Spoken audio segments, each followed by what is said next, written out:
जय श्रीकृष्ण मित्रांनो, अमोक चॅनलवर तुमचं मनापासून स्वागत आहे. सिंह राशी, तुम्हाला प्रेमात स्पेशल फील व्हायला आवडतं. कोणीतरी तुमच्याकडे लक्ष द्यावं, तुमच्यासाठी एफर्ट घ्यावा, तुमच्या प्रेझेन्सची व्हॅल्यू करावी.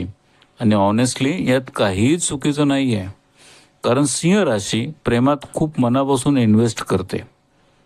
पण जून 2026मध्ये प्रेम तुमच्या आयुष्यात थोडा वेगळ्या पद्धतीनं येताना दिसतंय. यामध्ये सगळं लाऊड नसेल, मोठे प्रॉमिसेस नसतील, सगळ्यांसमोर शो करणं नसेल. काही गोष्टी शांतपणे घडतील आणि कदाचित म्हणूनच जास्त खोलवर जातील.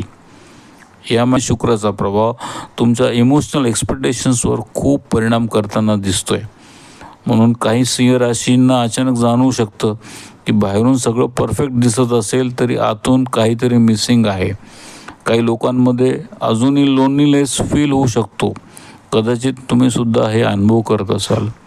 फोनवर सगळ्यांशी बोलणं सुरू आहे, सोशल मीडियावर ॲक्टिव्हिटी आहे, पण रात्री शांत बसल्यावर एक एम्प्टीनेस जाणवते. आणि मग मनात प्रश्न येतो, मी खरंच इमोशनली हॅपी आहे का? जूनमध्ये हा प्रश्न टाळणं कठीण होऊ शकतं, कारण शुक्राची एनर्जी इमोशनली ऑनेस्टी वाढवताना दिसते. काही सिंह राशींना अचानक अशा व्यक्ती भेटू शकतात जिच्यासमोर तुम्हाला ॲक्ट करावं लागणार नाही. ही व्यक्ती तुमच्या युजल टाईप नसेल, कदाचित जास्त सिंपल असेल, जास्त शांत असेल, पण तिच्यासोबत बोलताना तुम्हाला कम्फर्ट वाटेल. आणि ऑनेस्टली ही फिलिंग्स तुम्हाला स्वतःला सरप्राईज करू शकते, कारण सिंह राशीला नेहमी स्ट्रॉंग दिसायची सवय असते.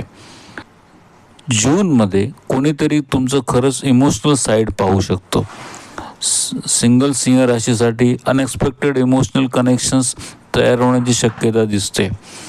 हे अट्रॅक्शन अचानक ड्रॅमॅटिक पद्धतीनं सुरू होणार नाही. लेट नाईट कन्व्हर्सेशन्स, एक ऑनेस्ट कॉम्प्लिमेंट किंवा एखाद्या डिफिकल्ट वेळेला मिळालेला इमोशनल सपोर्ट, यातूनच अटॅचमेंट तयार होऊ शकते. 18 जूननंतर काही कन्व्हर्सेशन रिलेशनशिपची डायरेक्शन बदलू शकतात. बुधाचा प्रभाव ऑनेस्ट कम्युनिकेशनमध्ये वाढवताना दिसतोय. काही लोक पहिल्यांदा ओपनली बोलू शकतात, मला तुझ्याबद्दल फिलिंग्ज आहेत, तर काही लोक समोरच्या वागण्यातला इमोशनल डेप्थ जाणू शकतात. जे रिलेशनशिपमध्ये आहेत त्यांनी आतल्या गोष्टी जास्त काळ दाबून ठेवू नका, कारण सिंह राशीची एक सवय असते, तुम्ही हर्ट असाल तरी बाहेरून नॉर्मल बिहेव करतात. तुम्हाला वीक दिसायचं नसतं, पण यामुळे समोरची व्यक्ती कन्फ्यूज होऊ शकते. तिला वाटू शकतं याला काही फरकच पडत नाही, आणि ऑनेस्टली यामुळे इमोशनल डिस्टन्स वाढू शकतो. विशेषतः महिन्याच्या मध्यभागी इगो क्लॅशेस दिसू शकतात. दोघांनाही अटेन्शन हवे असेल, पण कुणीही आधी बोलायला तयार नसेल. म्हणून यावेळी रिलेशनशिपमध्ये सॉफ्टनेस खूप महत्त्वाची असेल.